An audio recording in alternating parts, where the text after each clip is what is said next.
Atos dos Apóstolos, capítulo 14. Nós vamos aprender pela palavra de Deus que posição o homem deve tomar diante de Deus para que experimente o poder que há no nome de Jesus Cristo. E a Bíblia ela é o livro que nos explica, nos ensina. E eu vou usar textos aqui para que os irmãos compreendam que entre o homem e Deus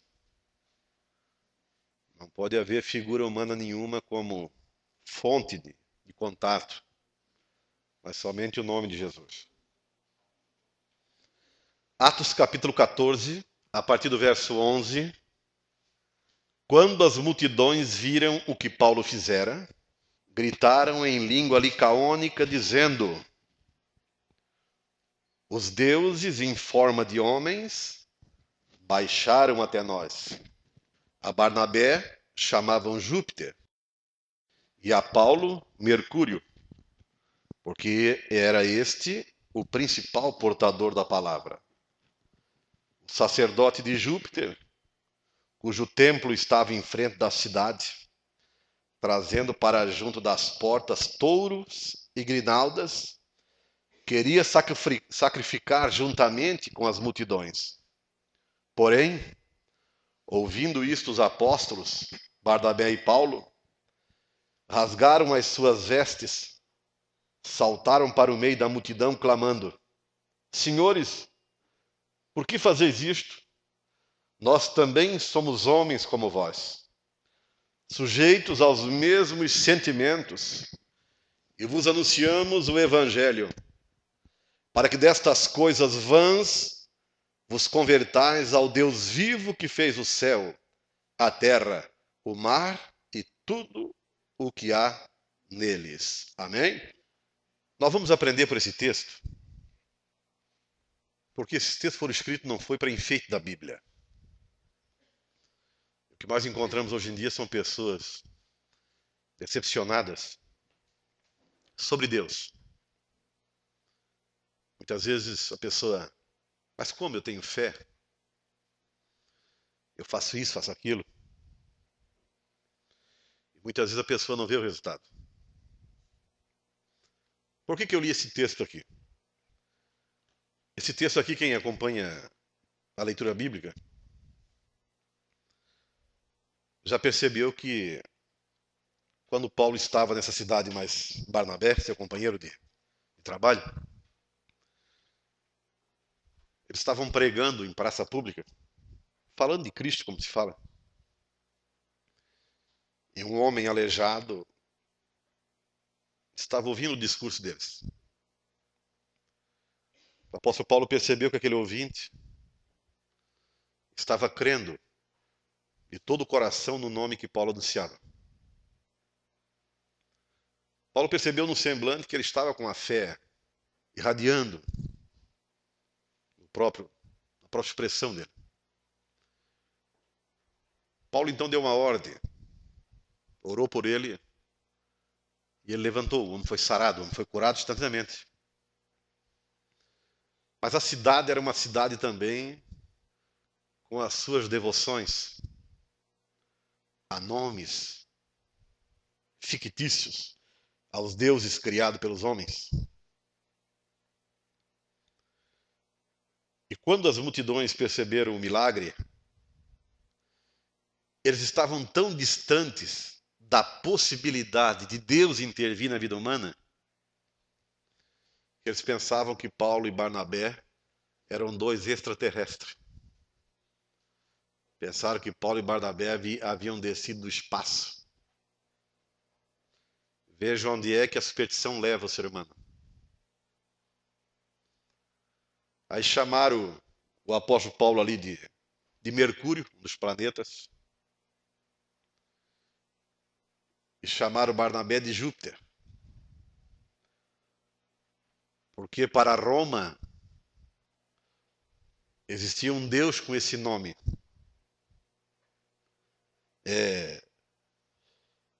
E era um Deus, na interpretação deles, que levava o homem a ser um bom orador, Eles achavam que o bom orador, o homem bem eloquente, não colocasse palavra, ele era um deus e deram até o nome de Mercúrio para ele. Roma identificava assim. Já na Grécia, esse mesmo deus com D minúsculo era chamado de o deus Hermes. Isso é o julgamento que eles faziam de uma pessoa que se destacava em meio a outras.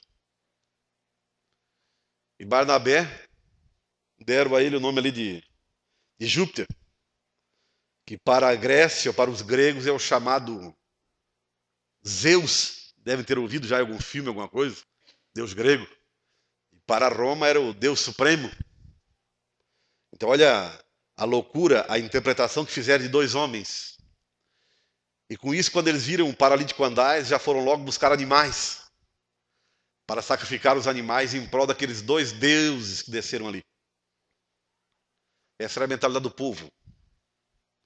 A ignorância ao extremo. O que é que Paulo fez? No verso 15. 14 e 15. Porém, ouvindo isto, os apóstolos, Paulo e Barnabé, rasgando as suas vestes, saltaram para o meio da multidão, clamando: Senhores, por que fazeis isto? Nós também somos homens como? Sujeitos aos mesmos o quê? Sentimentos. E vos anunciamos o evangelho para que destas coisas vãs vos convertais ao Deus morto, amém? O Deus do quê? Vivo. Que fez o céu, a terra, o mar e tudo que há neles. Quantos deuses fizeram o céu, o mar e tudo? Quantos? O evangelho de Cristo é para o homem abandonar qualquer nome que não seja o único Deus. Outra coisa que você deve aprender, eu estou dando para você o segredo de como extrair de Deus algum benefício. Quem era Paulo? Um apóstolo por chamada e revelação. Conheceu Cristo, nosso Senhor.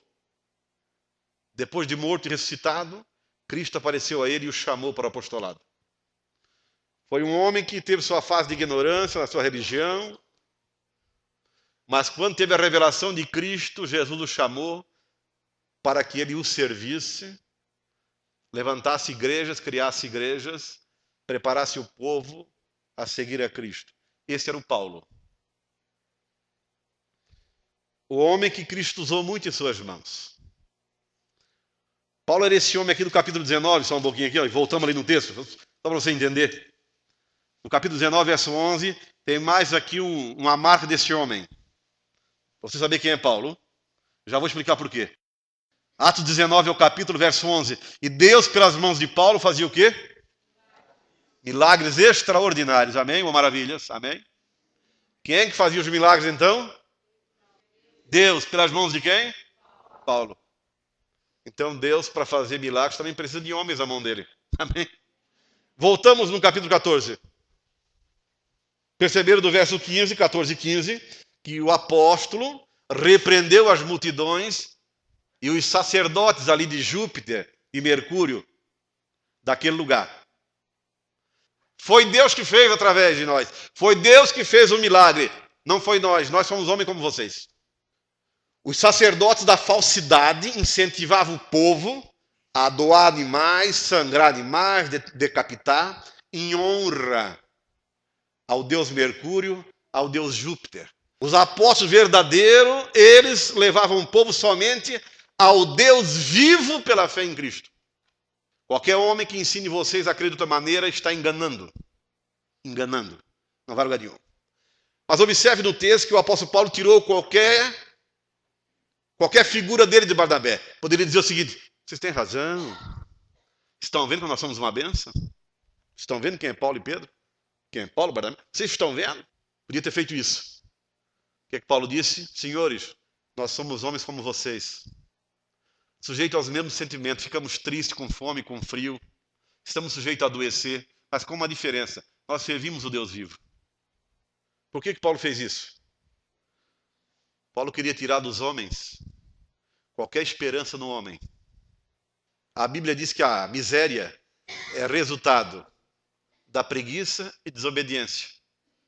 Você sabia disso? Este livro aqui, que é a palavra de Deus, diz que a pobreza, a miséria, ela é resultado da vadiagem, preguiça e desobediência. Você pode pegar qualquer um pobre trabalhador. Se ele acatar a orientação e o conselho pelas coisas de Deus, se ele tiver vontade, ele prospera na vida baseado no conhecimento de Deus. Será que se ele for uma pessoa de aceitar conselhos e não for preguiçoso, ele prospera. Na vida espiritual, você nunca vai ver um preguiçoso conhecer Deus. Porque às vezes, para ter uma visão de Deus, uma revelação de Deus, exige ficar de quando em quando 1 hora de joelho orando. 1 hora ou 2 com a mente exposta ao ensino para saber quem é Deus. É um esforço. E muitas vezes a pessoa não quer nem aprender a manusear um livro santo que mostra quem é Deus. Nunca vai conhecer Deus, nunca vai prosperar espiritualmente. Vai ser sempre uma pessoa pobre de espírito, miserável de espírito, egoísta, vazio. Qualquer coisinha na vida que a surpreende, ela é sempre vítima, porque não tem nada de Deus na vida. O trabalhador, o esforçado na vida espiritual, ele tem uma bagagem de graça de Deus na vida que não é qualquer coisinha que o tira do sério ou que o joga para baixo. Ele tem uma bagagem do Espírito de Deus nele, que dá suporte e estrutura para ele suportar e vencer os obstáculos da vida. Amém? Citei preguiça e miséria pelo seguinte, porque a multidão, o povo hoje, não é diferente. É uma minoria que é diferente. De que maneira? É mais fácil eu correr atrás de um Paulo, de um Barnabé, que me disseram que o Paulo e o Barnabé é uma bênção. É mais fácil eu correr atrás deles. Mas Paulo já cortou mal pela raiz aqui. Não. Não nos adore a nós. Nós somos homens como vocês. Por nada amanhã estamos caídos e precisando de um milagre também. Mas estamos conhecendo e pregando o Deus vivo. Paulo procurava levar os homens a conhecer e depender somente do poder de Deus. Amém? Tem mais um conselho em 1 Coríntios capítulo 2 sobre esse homem aqui. Ele é doutor em nos ensinar. Observe uma coisa, para você poder ter sucesso na sua fé. Eu não quero criar aqui cegos, mas sim pessoas com os olhos abertos. Pessoas que sabem se virar na vida pelo poder de Deus. 1 Coríntios capítulo 2. Observe uma coisa aqui. E o versículo 4 em diante, o apóstolo Paulo ensinando. Primeiro ele entra no versículo 3 dizendo o seguinte. E foi em fraqueza, temor e grande tremor que eu estive entre vós. Amém? O Paulo também sentia fraqueza. Tremor e temor. Amém?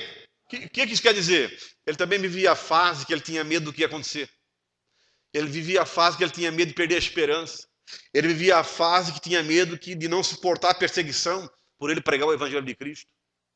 Então ele também tinha seus altos e baixos, mas os olhos dele estavam sempre naquele que o fortalecia. Amém? Mesmo com esses temores, fraquezas, ele levava a palavra, o consolo no nome de Jesus aos necessitados. Você está me entendendo? Porque o apóstolo Paulo ele poderia chegar, mesmo numa fase de perseguição, ele enfrentou situações que pensou até em desistir da vida, disse ele. Tão apertada foi a situação, dizer a minha sorte, ou que Deus me tirou da situação. Mas até da vida desistimos, diz ele. De tanta perseguição que o apóstolo passou, ele e outros. Mas como ele tinha a vida transparente, no seu final de carreira, passou a sofrer das vistas. Ficou quase cego. Alguma carta ele ditava por revelação e alguém escrevia junto a ele. Essas que temos em mão, 1 Coríntios. Segunda, aos Gálatas. E mesmo ficando com problema de visão no final da vida, ele continuava exortando, ensinando e alertando o povo sobre a fé em Cristo, sobre a conversão ao Evangelho. Ele não era preocupado com o que iam pensar sobre ele, porque ele nunca pregou ele para o povo. Ele sempre mostrou Jesus Cristo ao povo. Então não tinha problema dele aparecer com algum problema, porque ele nunca mostrou ele como solução para o povo, mas mostrava sempre Jesus Cristo como solução para o povo. Por isso que ele diz aqui agora, no verso 4, a minha palavra e a minha pregação não consistiram em linguagem persuasiva de sabedoria, mas em demonstração do Espírito e de poder, para que a vossa fé não se apoiasse em sabedoria humana, e sim no poder de Deus. A tua fé tem que estar em quem? Aonde? No poder, não em Deus, no poder. É diferente. Nós vamos cortar a Bíblia pela metade. A tua fé tem que estar no poder. Não é em Deus, mas no poder de Deus. Porque fé em Deus o mundo todo tem, mas não tem o poder de Deus. Você está me entendendo a diferença? Saber que Deus existe até o diabo sabe, mas o diabo não desfruta do poder de Deus. Jesus disse ali em Atos capítulo 1, verso 8, mas recebereis poder ao descer sobre vós o Espírito Santo. Falando isso ao seu seguidor. Quando você fica crente em Jesus Cristo, você começa a desfrutar do poder de Deus. É este poder que faz a diferença entre religião para religião. Religião sem o poder de Deus é como um céu sem estrela, é como um rio sem peixe, como um jardim sem flor. É bem diferente a coisa. Saber sobre Deus é uma coisa. Você estar apoiado, seguro no poder de Deus é outra história. Quando eu conheço o poder de Deus, meu amigo, não tem doença que vai me matar. Só se chegar a minha hora. Caso contrário, venha o que vier.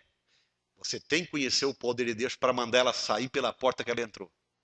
E quando eu não tenho o poder de Deus, meu socorro é só dos homens. E os homens disseram, chegou o meu fim, eu acredito. Pode comprar o caixão, minha filha, que te dou 3 meses de vida. Quando tem um poder na vida, é diferente. Os médicos podem dizer assim para você, ó, você só tem 5 meses. Você pode dizer o seguinte, se Deus quiser. Se Deus permitir. Então o apóstolo Paulo está querendo criar aqui, e tentou sempre formar, discípulos que vivessem na dimensão do poder de Deus. Amém? Por que ele se preocupava em um crente em Cristo conhecer e ter o poder de Deus? Ele explica sobre isso em Efésios capítulo 6. Abram lá. Ele explica por que você deve ter o poder. Você pode estar firme num templo, numa igreja, talvez pela amizade de alguém. Você está aqui por quê? O que é que te motiva a estar aqui? A pessoa que se ama, primeira coisa que ela pensa, colocar a alma dela no seguro de vida. Claro, qual é o seguro de vida? É Cristo. A pessoa que se ama, ela não quer meter a alma dela no inferno. O que ela faz então? Ela aceita Jesus como seu Senhor e o serve. Porque ela ama a si mesma. Por que uma pessoa não se volta a Deus? Porque ela diz assim, eu não quero nem saber da vida, morreu, acabou. Ela não se ama. Fulano, mas esse tipo de caminho vai te conduzir para a desgraça. Que se dane o mundo, a vida é uma só, que se dane. Não se ama. Quem se ama vai querer saber onde é que mete o corpo, onde é que mete a vida, onde é que mete os pés. Amém? Então, quando se fala em fé, confiança em Deus, de firmar-se em Deus, e querer ensinar a pessoa, é que a pessoa tem um certo valor e muito valor, né? Não tivesse valor, Jesus não tinha morrido por ela, dado a vida por ela. É sinal, é prova de quanto vale a alma do ser humano. Se não valesse nada, Cristo não saiu de lá, deixou sua glória, seu trono, para vir aqui dar a vida por gente que não valia nada. Quer dizer, não valia nada para os homens. Para ele disse que era pérola preciosa. É para ver o quanto vale uma alma. Então a pessoa, para entender que se ama, deve vir ao Evangelho, crer em Cristo. Amém? Então observe aqui, vamos em Efésios aqui, eu citei o texto. Por que é importante você estar firmado no poder de Deus? Pelo seguinte, porque todo mundo passa por o que nós vamos ler aqui. Todo mundo, de quando em quando. Observe aqui capítulo 6, versículo de número 11 em diante. Aliás, 10 em diante. Novamente o apóstolo Paulo ensinando. Ele tinha moral para ensinar, ou não? Paulo tinha moral para ensinar. Ele sabia o que era ser perseguido. Ele sabia o que era sofrimento.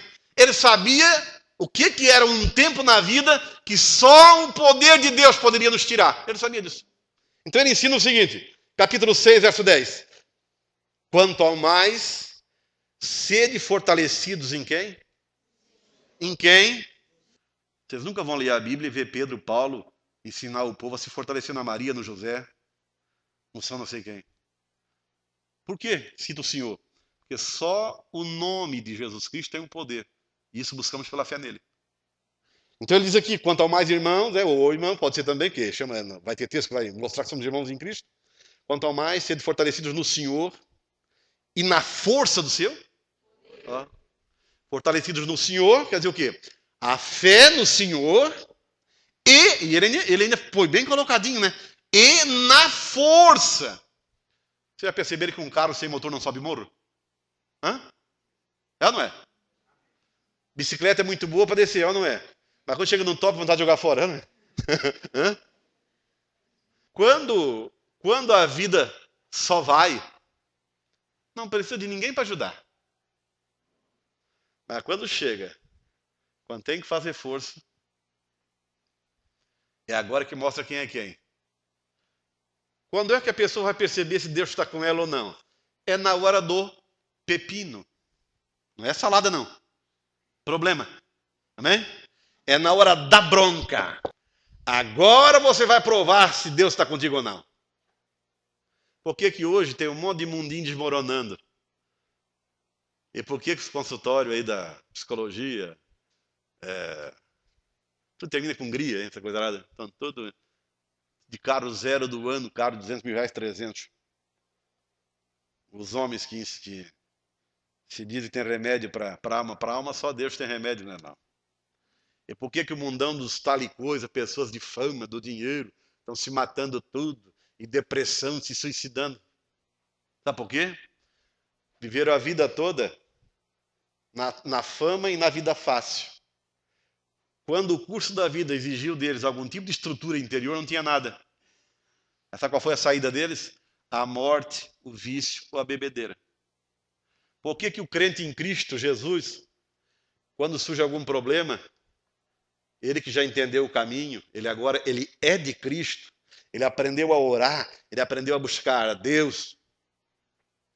Por que ele agora, se ele perde um emprego, ou se a mulher vai embora, ou o marido, ele não vai logo descambar para cachaça, para droga, ele fica na oração, esperando em Deus. Ele ora, ele suporta, ele até geme. Paulo gemeu, Paulo chorou, mas não se suicidou, não se matou. Por quê? Ele tinha equilíbrio na vida porque ele buscava a força, o poder que há no nome do Senhor Jesus. Amém? Ele tinha poder nele. É tipo a máquina, quando chegou no morro, o motor era bom. Porque no morro, a máquina faz força. E para fazer força tem que ter máquina, tem que ter motor. Amém? E o ser humano, quando ele não tem nada na vida, quando chega a hora de fazer força, de enfrentar o gigante do problema, não tem nada na vida. E ele nunca buscou. O tempo que ele usava era só para outras coisas que não funcionam. Vocês pensam que essas reuniões que se faz aqui é vã? Vocês estão muito enganados. Tenho certeza que a maioria já teria uma história para contar. Do que venceu hoje está vencendo, que outrora nunca pensava em vencer.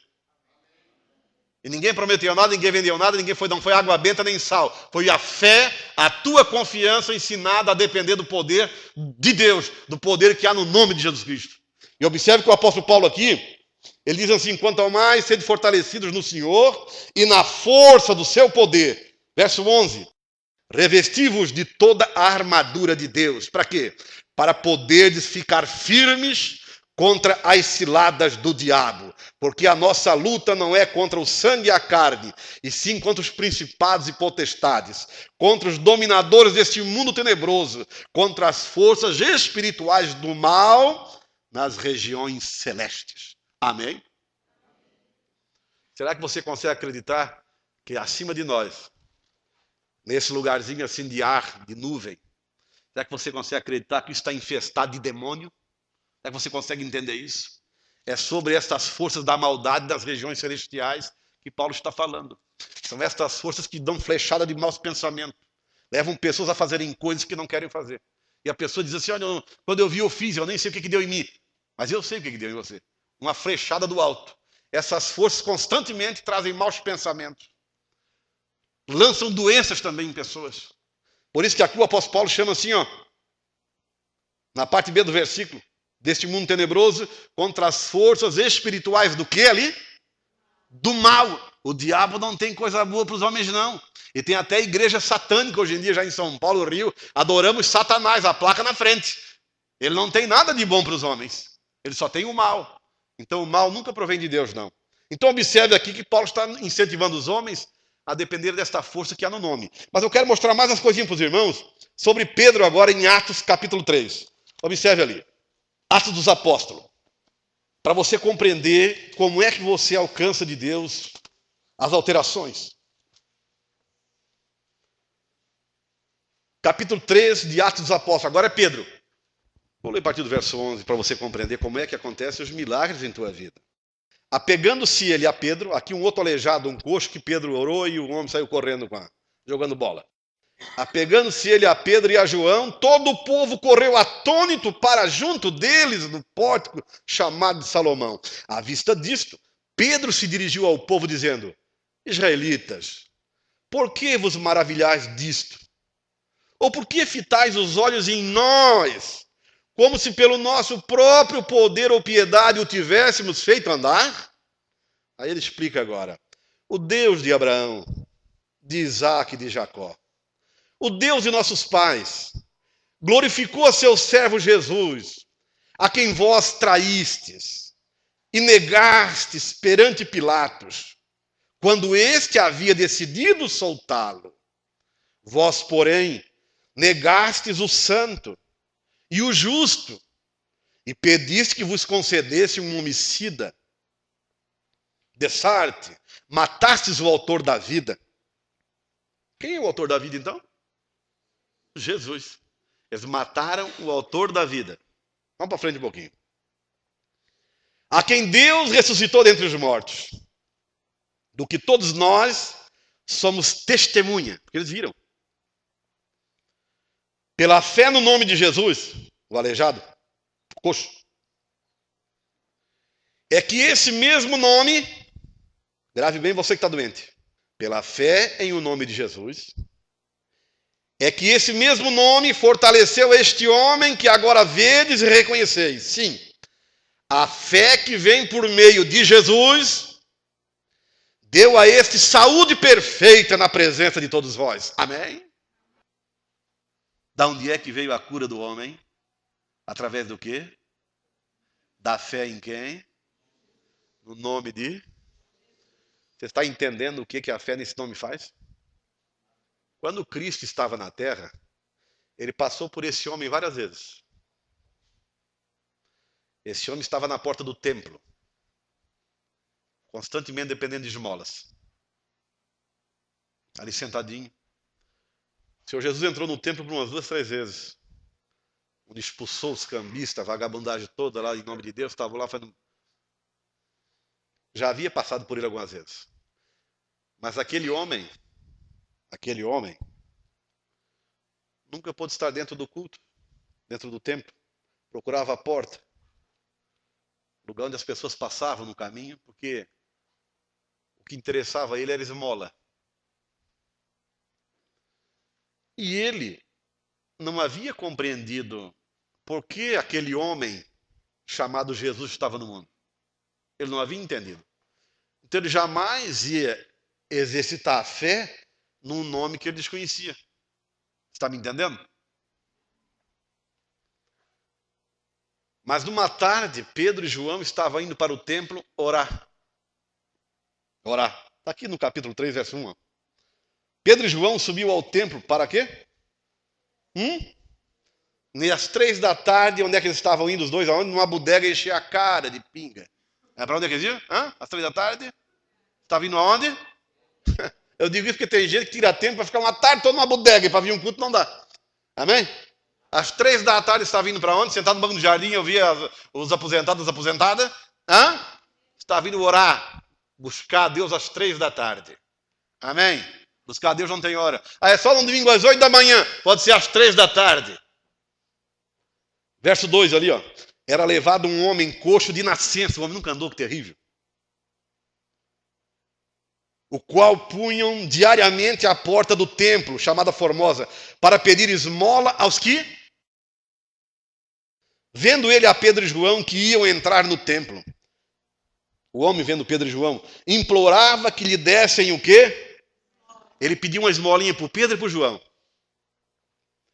os dois servos de Cristo. Verso 4, Pedro fitando-o, olhando sério para ele, juntamente com João, disse: olha para nós.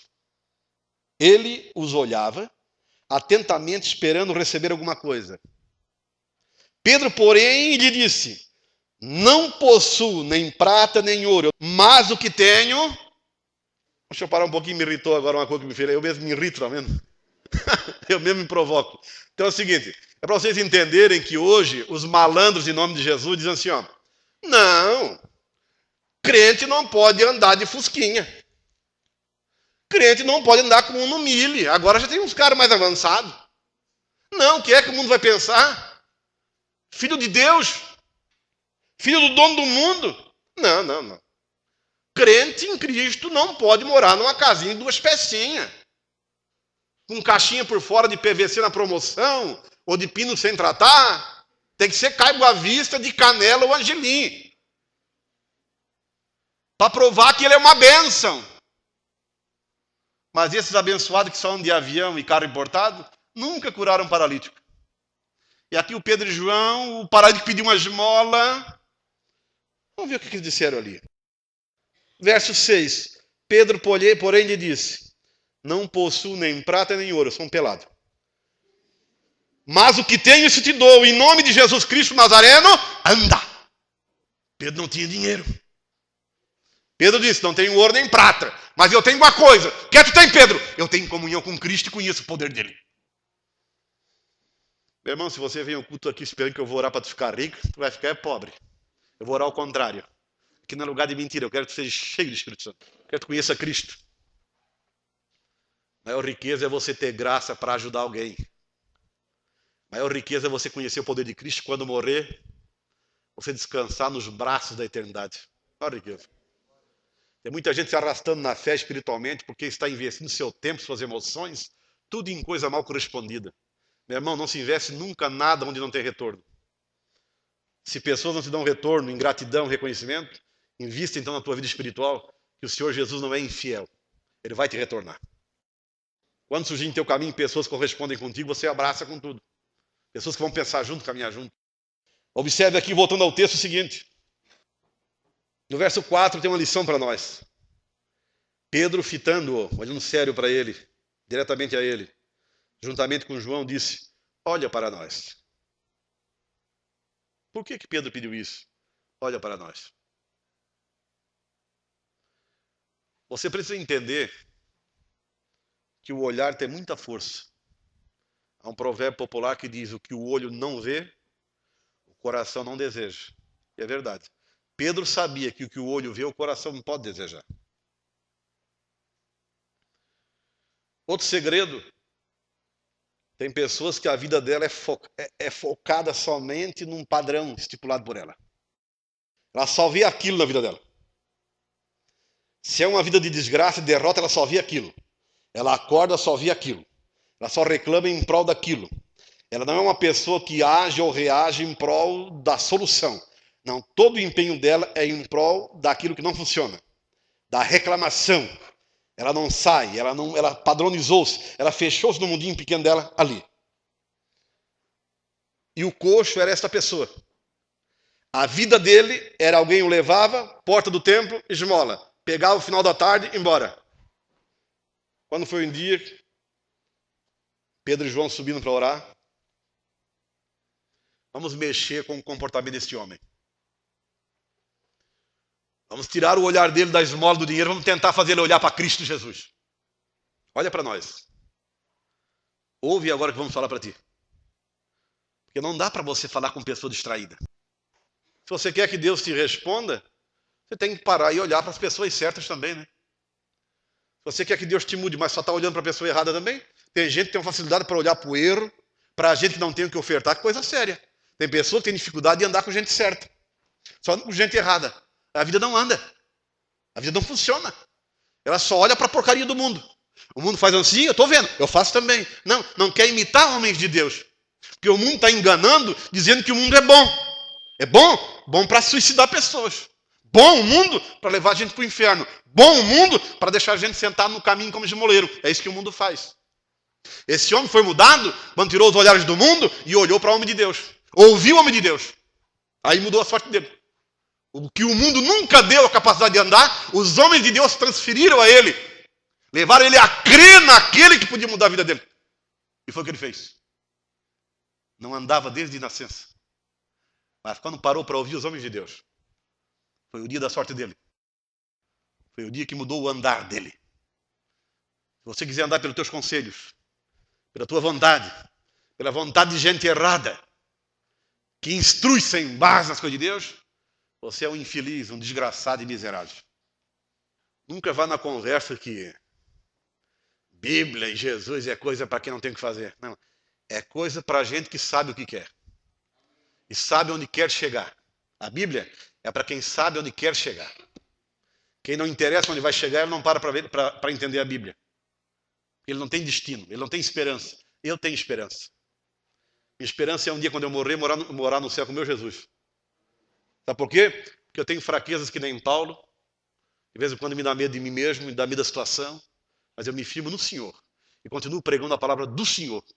Porque a minha esperança era a mesma esperança que Paulo tinha. Jesus Cristo da glória. Deve ser a tua. Independente do que o mundo pense. Cristo tem que ser a tua esperança. A esperança da glória, disse Paulo. O mundo tudo passa. Tudo vai acabar. A fama, o carro novo, a casa boa, aquele homem bonito que você casou, aquela esposa bonita, tudo vai definhar e virar umas tranqueiras só. Mas as coisas belas do céu são eternas. Coitado de quem não crê. Coitado. Agora vamos para o que interessa. Verso número 7. E tomando-o pela mão, Pedro tomou ele pela mão direita, o levantou imediatamente. Os seus pés e tornozelos se... Verso 8. De um salto se pôs em pé, passou a andar e entrou com eles no templo, blasfemando e xingando a Deus. Amém? Fazendo o quê? Saltando. Tá, ele estava saltando por quê? Não é? Estava assaltando. Saltando por quê? Ele estava saltando por quê? Porque tinha acertado na Mega Sena. Foi ou não foi? Hã? Não foi? Tem tanta gente que só dá glória a Deus quando ganha um aumento na firma. O ser humano é engraçado. O ser humano, quando ele ganha algum tipo de promoção, algum tipo de vantagem, ele... O que está acontecendo no culto hoje, irmão?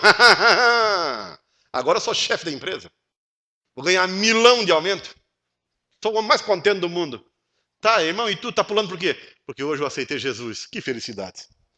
Aí alguém pode não entender. Alguém pode não entender como é que um trocou o invisível que não vê na dúvida por aquilo que vê.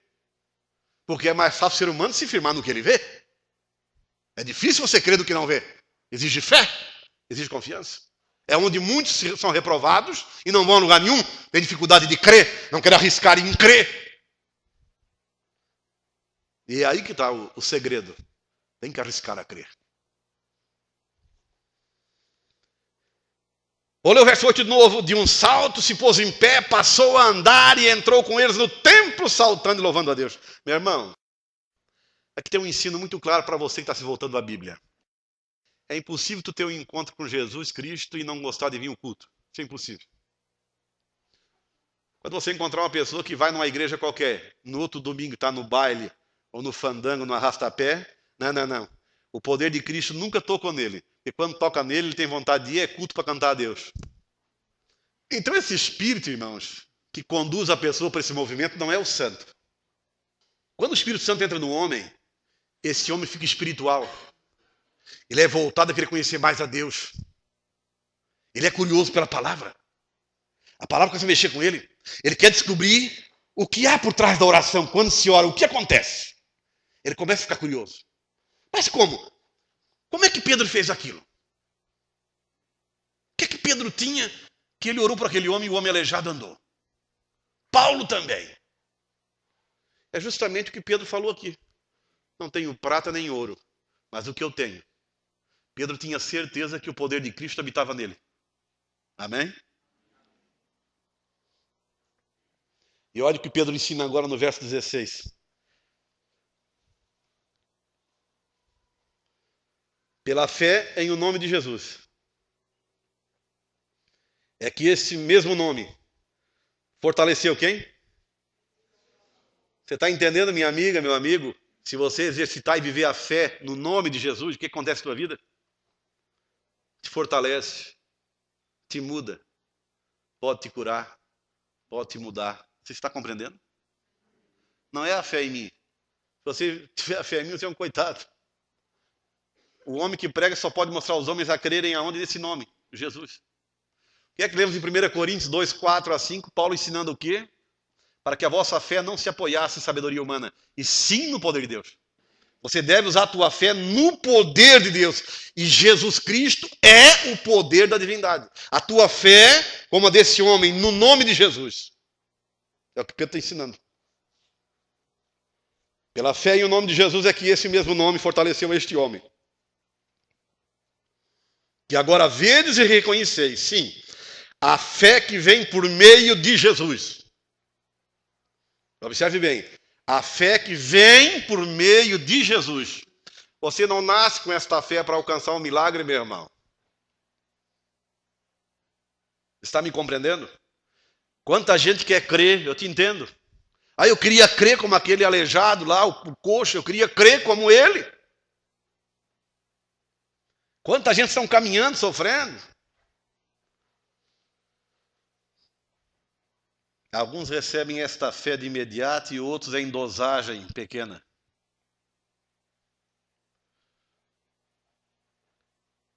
Quando você passa a crer no nome de Jesus Cristo, o teu espírito começa a receber luz e poder dele, e esta fé que vai fazer alterar o curso da tua vida. Esta fé não nasceu contigo. Não é aquela fé que a gente tinha quando ia se benzer, ia caolar, o despacho encruzilhada, aquela confiança em alguma coisa. A fé que faz acontecer as coisas, ela vem mediante a tua confiança no nome de Jesus Cristo. Ele libera esta capacidade de crer. Ele libera para a pessoa essa capacidade de fazer a coisa acontecer. Eu, quando aceitei Jesus, eu pedi para os irmãos fazer uma oração por mim. Depois de uma semana mais ou menos, meu encontro com o poder de Cristo foi tão real e pessoal que eu não duvidava de nada. Eu tinha alguma coisa no estômago que me incomodava na época, não me lembro bem o que era, uma coisa que não me deixava bom das coisas. Aí eu assim, irmãos, eram uns irmãos também de fé, irmãos que pagavam o preço para orar. Irmãos, orem por mim, que eu creio que Deus pode melhorar a minha saúde, que tem umas coisinhas aí que o uísque aí, o Campari, acabou um pouco. Aí eu dobrei meu joelho, nós estávamos nos 12, 13 mais ou menos, no meio da roda. Os irmãos bem fervorosos de oração, homens também que se envolviam nas coisas de Deus. Uns dois daqueles colocaram a mão na minha cabeça e eu do joelho. Eles não sentiram o que eu senti. Mas depois eu contei para eles. Disse, olha, a hora que vocês estavam orando por mim, eu não vi porque não tinha ninguém. Mas eu sentia claramente que uma mão invisível começou a mexer em mim por dentro. Mexia para cá, puxava para cá e para lá, e depois essa mão sumiu. E quando sumiu, eu também senti que a coisa já mudou. Mas eles não sabiam disso. Continuavam orando por mim. Isso provou o quê? Que este aleijado aqui recebeu a mesma fé que Deus havia me dado naquela tarde. Quando aqueles homens oraram por mim, o poder de Deus se manifestou e fez o que os homens não viram, mas eu sentia. Para provar para nós que o que Deus quer nos homens é a fé no nome de Cristo, e Ele faz a obra. Eles não eram o poder. Pedro não era a fonte, Paulo não era a fonte. Mas quando oravam com confiança para alguém que também aprendeu a confiar no poder de Cristo, as coisas aconteciam. O que falta na vida do povo, meus amigos, é mais confiança nesse nome para fazer as coisas acontecerem. Era assim que os apóstolos ensinavam, levavam as pessoas a confiarem, a depender desse nome. Efésios, depois vem Filipenses, capítulo 2.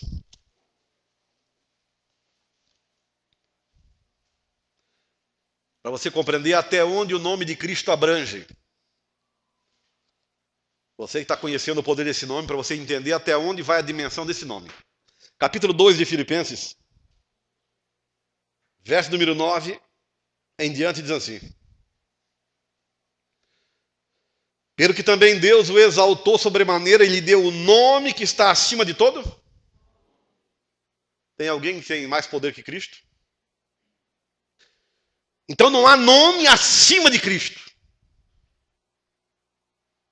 Está me entendendo? Não tem ninguém que tem mais poder do que Ele, nem no céu, nem na terra e nem debaixo da terra, que Paulo ensinando, tipificando o lugar dos mortos. O Hades, o reino dos perdidos. Então ele diz assim, verso 10, para que ao nome de Jesus se dobre todo o joelho nos céus, na terra e debaixo da... 3 mundos diferentes. Jesus domina esses 3 mundos. Na terra, no planeta dos homens, ele é o único poder e o mais poderoso. Nos céus, ninguém manda mais do que ele. E no reino dos mortos, Paulo ensinando debaixo da terra. Os demônios, Satanás, os mortos, todo joelho tem que se curvar para ele. No céu, querubins, serafins, arcanjos, anjos, tudo tem que se curvar para ele. Nos céus, todo joelho se dobra para ele. Na terra, você que está ficando crente em Cristo, você está se curvando para esse nome que está acima de todo nome. Não tenha medo de morrer e de confiar em Cristo. Não há nome maior do que ele. Ninguém tem mais autoridade do que ele. Olha o que ele diz em Mateus capítulo 28. E o versículo 18, aqui antes de ele voltar para o céu, daquela última semana do seu ministério. Capítulo 28 de Mateus, verso 18. Jesus, aproximando-se dos discípulos, falou-lhes dizendo: toda a autoridade me foi dada no céu e toda a autoridade. Jesus não tem só um pouco de autoridade, ele tem toda, ninguém mais tem em partícula alguma. Ele tem toda a autoridade, lá e na terra. É por isso que quando nós oramos por uma pessoa com influência demoníaca, nós só podemos ir até ela em nome de Jesus. As forças do mal só se curvam para este nome. Não adianta alho, água benta, galho de arruda atrás da orelha e sal para perturbação. Não. As forças do mal só respeitam o nome de Jesus. Então você pode chegar para a pessoa, você que é crente em Cristo, se perceber que há uma possessão de demônio ali, que há um tormento por forças espirituais, você pode chegar e dizer: olha, saia dele em nome de Jesus, e ele é obrigado a obedecer, porque ele só obedece esse nome. Não adianta discurso, tem que chegar com autoridade e confiança no nome. Dizer: espírito imundo, sai dele, eu te mando em nome de Jesus. Jesus mandou fazer isso.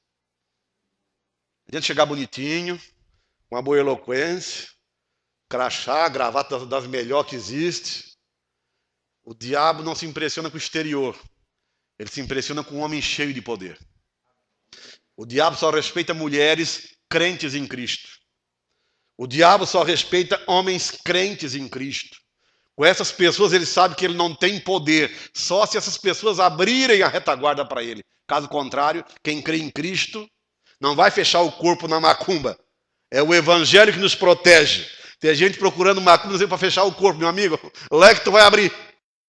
O corpo teu é protegido quando tu te sujeita a Cristo Jesus, nosso Senhor. O poder dele vem e te guarda. Caso contrário. Verso 19. Ide, portanto. O que ele quer dizer com isso? Vão e use o meu nome. Vão sem medo porque eu tenho autoridade. Vão, ide. Fazei discípulos, alunos, de todas as nações, batizando-os em nome do Pai, do Filho e do Espírito Santo, ensinando-os a guardar todas as coisas que vos tenho ordenado.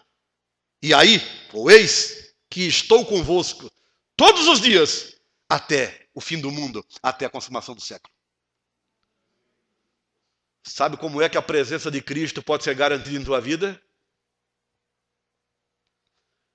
Se o que você aprender sobre ele, guardar em teu coração. Amém? Você tem que aprender sobre ele, amar, praticar. Aí você tem o respaldo da proteção dele. E eis que eu estou convosco. Vai viajar? Se as forças do mal, os demônios e as desgraças da vida querem te tirar a vida num acidente, pode até o mal causar um dano material. Mas se não for a tua hora e tu estás na mão de Cristo, mas nem que sobre só o cantinho entre o banco e o painel, tu encudidinho, mas ali ele te guarda. Nem tem que usar um macaco hidráulico para cortar o carro e tirar em pedaços. Eles vão olhar assim: mas como? Tu está inteiro. Tu não conhece o meu Cristo. Amém? Na mão dele, meu amigo, só se ele permitir, Caso contrário, não tem diabo, não tem macumba, boacumba, não tem nada que desgraça a pessoa. Porque tu estás guardado e alicerçado no poder da divindade. É por isso que quem mexe com um crente de verdade só quebra a cara. Está mexendo com quem tem poder na vida. Não precisa nem esse crente em Cristo querer dar tiro, não. Deixa na mão do Senhor. Ora, Senhor, tu és juiz. Eu te sirvo, tu sabe o que faz. E te garanto que esse Deus sabe o que faz. Lá perto de Filipenses tem Colossenses, onde havíamos aberto antes. Colossenses, cidade de Colosso. Também, essas cidades, esses nomes que é citado aqui, ó, Filipenses, cidade de Filipe, Colossenses, cidade de Colosso, eram cidades onde o povo se voltava ao evangelho como nós. Paulo mantinha o contato com eles, escrevendo o ensinamento que é o que temos em mão, para aqueles que se voltavam em Cristo, estavam crendo em Cristo. Por isso que o mesmo ensino para eles é para nós hoje, porque o mesmo Cristo deles é o nosso hoje. O capítulo que vamos ler é o de número 3. Verso 17. E tudo o que fizerdes,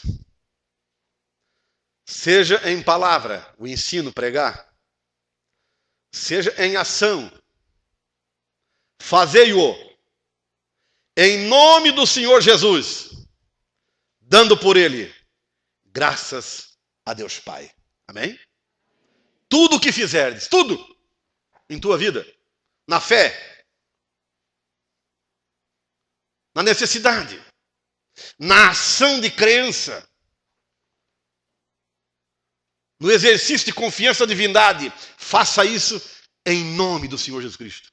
Vai o culto, vai hoje se reunir com a Irmandade, eu vou lá me reunir em nome do Senhor Jesus. Está doente? Eu vou lá buscar uma cura no nome do Senhor Jesus.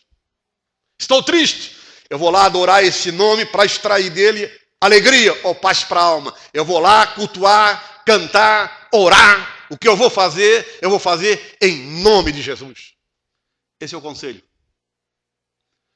Você não adianta, não vai ganhar nada vir aqui no meu nome, no nome do amigo. Tua confiança tem que estar nesse nome. Adorar esse nome. Crer nesse nome. Foi esse nome que fortaleceu os ossos daquele coxo. Pernas tortas, sempre sentado. Foi esse nome que Pedro disse, a fé que vem por Jesus deu a esta perfeita saúde. De Cristo vem alguma coisa. Pode ter certeza disso. Amém? A fé nele, confiança nele, extrai alguma coisa. E este poder que veio para o aleijado, para o paralítico, para o coxo, este poder que veio, endireitou cada osso das suas pernas. Colocou no lugar. Ele saltou e andou e já foi procurar uma igreja. Que glória, né? Já foi para o templo. Amém? Se Cristo fez alguma coisa por ti, não saia do templo onde busque ele. Mantente firme na fé. Se não fez ainda, fique pelo menos na porta do templo. Daqui a pouco vai entrar o Pedro e o João e vão te dar um conselho. Amém?